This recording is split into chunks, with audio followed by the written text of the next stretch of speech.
Hello everyone, स्वागत है आपका एग्जाम अफेयर्स में। आप जानते हैं कि हमने एक सीरीज की शुरुआत की है जिसका नाम है प्रीलिम्स थिंक सीरीज, लेकिन उसके वीडियो टाइम पे नहीं आ पा रहे हैं। इसके पीछे रीजन है, हाल ही नई ज्वाइनिंग है तो थोड़ा सा बिजी शेड्यूल है, लेकिन हाँ, इसको अब कंटिन्यू किया जाएगा।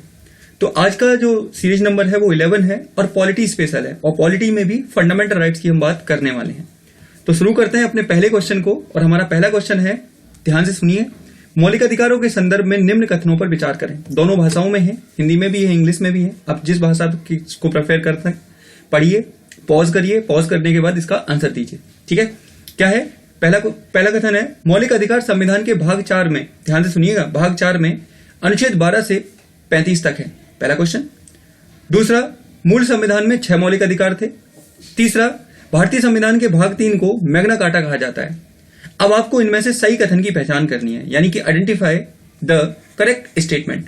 ऑप्शन है आपके, ऑप्शन ए केवल 3, ऑप्शन बी केवल 1 और 2, ऑप्शन सी 1, 2, 3 तीनों, और डी इनमें से कोई नहीं। 2 सेकंड सोचिए, फिर मैं इसका आंसर देता हूं आपको। आई थिंक आपने सोच लिया होगा। इसका आंसर होगा option A is the right answer of this question, option A. अब आप कहोगे ऑप्शन ए ही क्यों? मैं बता देता हूं आपको ऑप्शन ए ही क्यों। देखिए, सबसे पहले यहां पे बोला है मौलिक अधिकार संविधान के भाग 4 में है, यहीं पे ये गलत है। 4 में नहीं है, 3 में है। अब 3 में है तो जाहिर सी बात है पूरा स्टेटमेंट गलत हो जाएगा। अनुच्छेद 12 से 35 तक है, बिल्कुल सही बात है। 12 में आपको पता है राज्य की परिभाषा दी गई है। 13 में आपको पता है न्यायिक पुनरावलोकन की शक्ति है। 14 समानता का, 14 से 18 समानता। उसके बाद बहुत सारे अधिकार हैं, हम बात करेंगे धीरे धीरे इन सब पे। अभी हम यहीं पे देख लेते हैं। मूल संविधान में 6 मौलिक अधिकार थे, गलत बात है, क्योंकि मूल संविधान में 7 मौलिक अधिकार थे, लेकिन एक मौलिक अधिकार को हटा दिया गया है, वो हम आगे क्वेश्चन में देखेंगे, इसलिए मैं यहां पे नहीं बताऊंगा। तो अब 6 मौलिक अधिकार रह गए, तो ये भी स्टेटमेंट गलत हो जाती है। और हाँ, लास्ट वाली स्टेटमेंट बिल्कुल सही है, तो आंसर हो जाएगा option A is the right answer of this question. चलते हैं अगले क्वेश्चन पर। अगला क्वेश्चन है हमारा, देखिए यहां पे आपके सामने आ गया है, दोनों ही भाषाओं में है, हिंदी में भी इंग्लिश में भी है। सबसे पहला, मौलिक अधिकारों के संदर्भ में गलत कथन। याद रखिएगा, आपको सबसे पहले यह देखना है कि पूछा क्या है, गलत पूछा है या सही पूछा है। गलत पूछा है तो गलत को टिक कर लीजिए, सही पूछा है तो सही को। तो यहां पे पूछा है गलत, तो आपको याद रखना है, गलत की पहचान करनी है। तो ध्यान से सुनिए क्या है। मौलिक अधिकार अमेरिका के संविधान से प्रभावित है, पहला। दूसरा, मौलिक अधिकारों की नेचर यानी कि प्रकृति वाद योग्य है। सी, मौलिक अधिकार केवल भारतीयों को ही प्राप्त है। डी, इनमें से कोई नहीं, यानी कि सभी कथन सही है, ये डी कह रहा है। इंग्लिश में भी यही लिखा है, fundamental rights are influenced by the constitution of America. दूसरा, nature of fundamental right is liable. तीसरा, fundamental right are available only to Indians. और दूसरा लास्ट है, नन ऑफ दीज। आपको बताना है इसका सही आंसर, यानी कि गलत पूछा है तो आप बताइए गलत कौन सा है। 2 सेकंड सोचिए, फिर मैं आपको आंसर देता हूं। आई थिंक आपने सोच लिया होगा। इसका आंसर होगा option C. Option C is the right answer of this question. अब आप कहोगे क्यों? क्योंकि गलत पूछा है। तो आपको याद रखना है, भारतीय संविधान में वर्णित मौलिक अधिकार भारतीयों के साथ साथ विदेशी नागरिकों को भी प्राप्त हैं, लेकिन कुछ अधिकार ऐसे हैं जो केवल भारतीयों को ही प्राप्त हैं। तो वो मैं आपको आगे बताऊंगा कौन कौन से अधिकार हैं जो भारतीयों को ही प्राप्त हैं। जैसे मैं यही बता देता हूं, 15, 16, 19, 29 और 30। ये जो अनुच्छेद हैं तीनों, ये सिर्फ और सिर्फ केवल भारतीयों को ही प्राप्त हैं, बाकी सभी भारतीयों के साथ साथ विदेशियों को भी प्राप्त है। तो इसका आंसर अभी आप याद रखिएगा, ऑप्शन नंबर सी इसका आंसर होगा, यानी कि मौलिक अधिकार केवल भारतीयों को ही प्राप्त है, ऐसा नहीं है। चलते हैं अपने अगले क्वेश्चन पर। हमारा अगला क्वेश्चन है वो है, देख लीजिए, दोनों भाषाओं में है। यहां पे मौलिक अधिकार केवल भारतीयों को प्राप्त है। पहला, आपको सही कथन पहचानना है, ध्यान से सुनिएगा। सही कथन, आइडेंटिफाई द करेक्ट स्टेटमेंट। तो पहला है, मौलिक अधिकार केवल भारतीयों को प्राप्त है। मौलिक अधिकार नागरिकों के संदर्भ में नकारात्मक है। मौलिक अधिकारों में संसद संशोधन कर सकती है। और डी, इनमें से कोई नहीं। तो आपको बताना है कौन सा कथन सही है। 2 सेकंड सोचिए, उसके बाद मैं इसका आंसर देता हूं। आई थिंक आपने सोच लिया होगा। इसका आंसर होगा ऑप्शन नंबर सी। सही पूछा है तो आपको याद रखना है, मौलिक अधिकार केवल भारतीयों को, ये तो गलत हो गया क्योंकि इससे पहले भी हमने किया था। Fundamental right available only to Indians, ये तो गलत बात है। मौलिक अधिकार नागरिकों के संदर्भ में नकारात्मक है, नहीं, नागरिकों के लिए सकारात्मक है। क्यों? क्योंकि यह सरकार की शक्तियों पर सीमाएं लगाते हैं जिससे कि सरकार मनमानी ना कर सके। तो उनके लिए तो नागरिकों के लिए तो सकारात्मक हो गए, जबकि सरकार के लिए नकारात्मक हो गए। तो इसका आंसर हो जाएगा option number C is the right answer of question number 3, यानी कि क्वेश्चन नंबर 3 का राइट आंसर क्या है आपको मैं बता चुका हूं। चलते हैं अपने अगले टॉपिक पर और अगले क्वेश्चन पर। अगला क्वेश्चन हमारा दोनों भाषाओं में आपके सामने, जीवन जीने के अधिकार के संदर्भ में निम्न कथनों पर विचार करें, यानी कि with the reference of right to life, ठीक है, राइट टू लिव लाइफ यहां पे दे रखा है।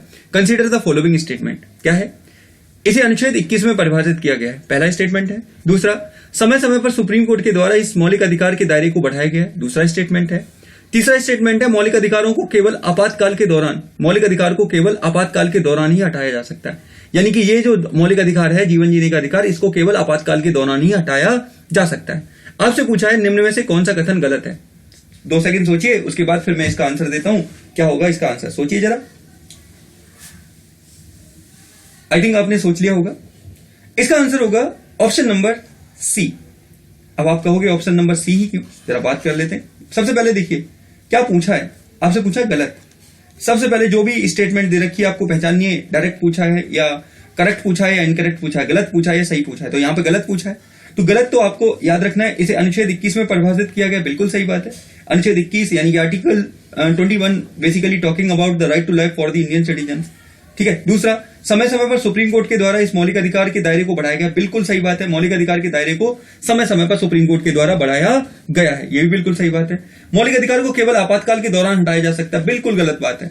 आपको याद रखना है आपातकाल के दौरान मात्र 2 ही अधिकार हैं जो बने रहते हैं, बाकी सबको हटाया जा सकता है। अनुच्छेद 21 और अनुच्छेद 20, अनुच्छेद 21 और 20 को, सॉरी अनुच्छेद 20 को, इसको नहीं हटाया जा सकता, बाकियों को हटाया जा सकता है। तो इस यहां पे तो बोल रहा है हटाया जा सकता है, तो इसका आंसर हो जाएगा option number C is the right answer, यानी कि इनकरेक्ट पूछा है तो ऑप्शन नंबर सी इसका आंसर होगा। चलते हैं अपने अगले क्वेश्चन पर, क्वेश्चन नंबर 5 के बारे में जानते हैं। क्या है क्वेश्चन नंबर 5? सबसे पहले अनुच्छेद 12 राज्य की परिभाषा बताता है। ऑप्शन नंबर बी, अनुच्छेद 16 में अवसर की समानता है। ऑप्शन नंबर सी, अनुच्छेद 15 5 प्रकार की स्वतंत्रता की बात करता है। और आपसे क्वेश्चन क्या पूछा है, सही कथन बताना है आपको, और डी सभी कथन सही है। आपको बताना है इनमें से कौन सा कथन सही है, क्या केवल एक सही है, बी सही है, सी सही है, या फिर डी तीनों ही कथन ऊपर के सही है। 2 सेकंड सोचिए, उसके बाद मैं इसका आंसर आपको देता हूं। आई थिंक आपने सोच लिया होगा। इसका आंसर होगा option number D. Option number D का मतलब क्या है यहां? ऑप्शन नंबर डी का मतलब है सारे कथन सही हैं। आर्टिकल 12, ठीक है, state definition of the state क्या करता है? आर्टिकल 12 राज्य की डेफिनेशन बताता है।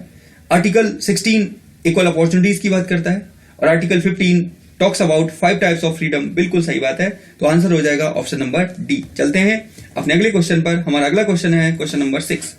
अनुच्छेद 12 के संदर्भ में निम्न कथनों पर विचार करें। आपसे यहां पे आर्टिकल 12 के बारे में पूछा जा रहा है। क्या है? यह अनुच्छेद राज्य को परिभाषित करता है, पहली स्टेटमेंट। दूसरी स्टेटमेंट, सुप्रीम कोर्ट के अनुसार वो निजी संस्था जो राज्य की संस्था के रूप में कार्य कर रही है उसे राज्य माना जाएगा। और तीसरी स्टेटमेंट, राज्य के रूप में संसद, राज्य विधानसभा, लोकल बॉडीज, LIC, गेल, सेल आदि हैं। यानी कि अनुच्छेद 12 के बारे में पूछा है, क्या यह राज्य की परिभाषा को देता है? पहला स्टेटमेंट बोल रहा है। दूसरा स्टेटमेंट इसमें बोला है कि क्या वो संस्था जो राज्य के लिए काम करती है, राज्य के रूप में काम करती है, निजी संस्था है, लेकिन सुप्रीम कोर्ट कहता है कि वो राज्य में आएगी। और लास्ट में कह रहे हैं कि राज्य के रूप में संसद, राज्य विधानसभा, लोकल बॉडीज, LIC, गेल, सेल आदि हैं। तो आपसे पूछा गलत कथन, गलत पूछा है, याद रखिएगा, इनकरेक्ट पूछा है। तो बताएं आप इसमें से कौन सी स्टेटमेंट इनकरेक्ट है? ऑप्शन ए क्या केवल एक है? ऑप्शन बी 1 और 2, ऑप्शन सी 1 2 3 तीनों, ऑप्शन डी इनमें से कोई नहीं। आपको आंसर देना है, 2 सेकंड सोचिए, उसके बाद फिर मैं इसका आंसर आपको देता हूं। आई थिंक आपने सोच लिया होगा इसका आंसर। इसका आंसर होगा option number D is the right answer of this question. अब ऑप्शन नंबर डी है, इसका मतलब क्या है? इसका मतलब यह है कि इसमें से कोई भी कथन गलत नहीं है, सारे के सारे कथन बिल्कुल सही हैं। ठीक है, अच्छे से याद करिए, पॉज करके पढ़िए एक बार, और अच्छे से दिमाग में फिट कर लीजिए कि अनुच्छेद 12 में क्या क्या कहा गया। चलते हैं अपने अगले टॉपिक पर, और हमारा अगला टॉपिक है, अगला क्वेश्चन है क्वेश्चन नंबर 7, और इसमें पूछा है सही कथन का चुनाव करें। तो आपको बताना है इनमें से सही कथन क्या है, देखते हैं जरा। सबसे पहला है, राष्ट्रीय आपातकाल के दौरान अनुच्छेद 21 और 19 को छोड़कर सभी अधिकार निलंबित हो जाते हैं, यानी कि सभी निलंबित हो जाते हैं, पहला बोल रहा है। दूसरा, मौलिक अधिकार असीमित नहीं है। तीसरा, मौलिक अधिकार केवल भारतीयों को ही प्राप्त है, और डी इनमें से कोई नहीं। तो आपको चुनाव करना है क्वेश्चन किसका, कि सही कौन सा है। जरा दिमाग लगाइए, सोचिए और उसके बाद आंसर दीजिए कौन सा सही होगा। आई थिंक आपने सोच लिया होगा। इसका आंसर होगा मौलिक अधिकार असीमित नहीं है, यानी कि option B is a right answer of this question. अब आप कहोगे ऑप्शन बी ही क्यों, बताता हूं। देखिए, राष्ट्रीय आपातकाल के दौरान अनुच्छेद 21 तो सही है, लेकिन यहां पे 19 की जगह 20 आएगा। अगर 20 होता तो ये स्टेटमेंट बिल्कुल सही हो जाती, लेकिन अभी 19 है तो ये गलत है। मौलिक अधिकार केवल भारतीयों को ही प्राप्त है, ये तो कितनी बार पता लग चुका है कि भारतीयों को ही प्राप्त नहीं है, भारतीयों के साथ साथ विदेशियों को भी प्राप्त है। हाँ, ये स्टेटमेंट भी सही है, मौलिक अधिकार असीमित नहीं है। Fundamental right are not unlimited, unlimited नहीं है, बिल्कुल सही बात है। करेक्ट पूछा है तो आपने बता दिया, option B is the right answer of this question. चलते हैं अगले क्वेश्चन पर। अगला क्वेश्चन है हमारा क्वेश्चन नंबर 8। संपत्ति के अधिकार के संदर्भ में निम्न कथनों पर विचार करें। यानी कि आपसे राइट टू प्रॉपर्टी के बारे में पूछा है। With the reference to the right to property consider the following statement. क्या है जरा समझते हैं। इसे पहले संविधान के अनुच्छेद 31 में परिभाषित किया गया था, यानी कि ये स्टेटमेंट कह रहा है कि जब इसको हटाया नहीं गया था तब इसे अनुच्छेद 31 में रखा गया था। चलो मान लेते हैं थोड़ी देर के लिए। दूसरा, वर्तमान में केवल जम्मू कश्मीर में छोड़कर सभी जगह इसे कानूनी बना दिया गया है, यानी कि जम्मू कश्मीर ऐसा है जहां पर आज भी ये फंडामेंटल राइट के रूप में है, बाकी हर जगह इसे कानूनी बना दिया गया। चलो ये भी समझ लेते हैं। दूसरा, 1978 में इसे 44वें संविधान संशोधन की सहायता से, ठीक है, संविधान संशोधन की सहायता से अनुच्छेद 300A के तहत कानूनी अधिकार बना दिया था। यानी कि ये कह रहे हैं कि 1978 में 44वें संविधान संशोधन की सहायता से इसे कानूनी अधिकार की श्रेणी में शामिल कर दिया गया था। तो अब स्टेटमेंट पूछिए आपसे कि गलत कौन सा है, बताइए आप गलत कौन सा स्टेटमेंट है। ऑप्शन ए है केवल 1, ऑप्शन बी है केवल 2, ऑप्शन सी है 1 और 2, ऑप्शन डी है इनमें से कोई नहीं। पहचान करिए गलत की, आपको बता रहा हूं, रॉन्ग आइडेंटिफाई करना है आपको, तो करिए आप जरा, 2 सेकंड का टाइम है आपके पास। चलिए, आई थिंक आपने सोच लिया होगा। इसका आंसर होगा ऑप्शन नंबर बी। अब आप कहोगे बी क्यों, चलिए बताते हैं आपको बी क्यों। इसे पहले संविधान के अनुच्छेद 31 में परिभाषित किया गया था। क्या बात सही है? बिल्कुल सही बात है। दूसरा, वर्तमान में केवल जम्मू कश्मीर को छोड़कर सभी जगह इसे कानूनी बना दिया, बिल्कुल गलत बात है। पहले जम्मू कश्मीर में था, लेकिन 2019 में जब भारत सरकार के द्वारा जम्मू कश्मीर पुनर्गठन अधिनियम लागू किया गया तो यहां पर भी वही प्रावधान लागू होंगे जो बाकी देश के अन्य हिस्सों में लागू हैं। तो ये भी गलत हो जाता है, तो गलत ही पूछा है, आपने आंसर मार्क कर दिया, तो आंसर होगा बी। 1978 में से 44वें संविधान संशोधन की सहायता से अनुच्छेद 300A के तहत कानूनी अधिकार बना दिया गया था, बिल्कुल सही बात है। तो इस तरह हमारा इसका आंसर होगा option number B is the right answer of question number 8। चलते हैं अपने अगले क्वेश्चन पर, और हमारा अगला क्वेश्चन है क्वेश्चन नंबर 9।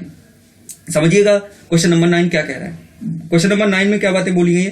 पहली स्टेटमेंट है, सभी मौलिक अधिकार भारतीय के साथ साथ विदेशी नागरिकों को भी प्राप्त हैं। ये कह रहे हैं सभी मौलिक अधिकार भारतीयों के साथ साथ विदेशी नागरिकों को भी प्राप्त है, पहला स्टेटमेंट।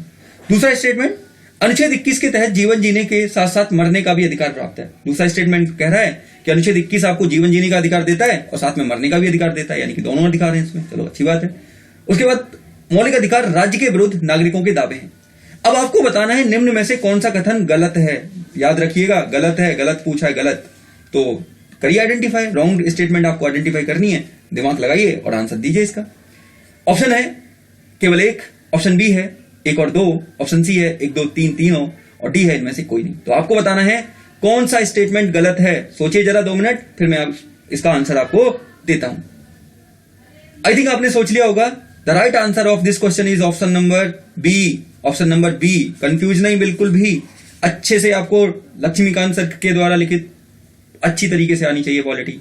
पॉलिटी से हर बार कम से कम 20 से 25 क्वेश्चन पूछे जाते हैं। अगर आपने पॉलिटी अच्छे से तैयार कर ली, you have to easily crack your prelims examination. So बहुत अच्छे से तैयार करना है आपको, एक भी क्वेश्चन आपका छूटना नहीं चाहिए, ठीक है। मेरी पहल है कि मैं आपको क्वेश्चन आंसर्स की हेल्प से ये सारे टॉपिक्स जो मैं पढ़ा रहा हूं वो क्लियर करवा दूं, ठीक है।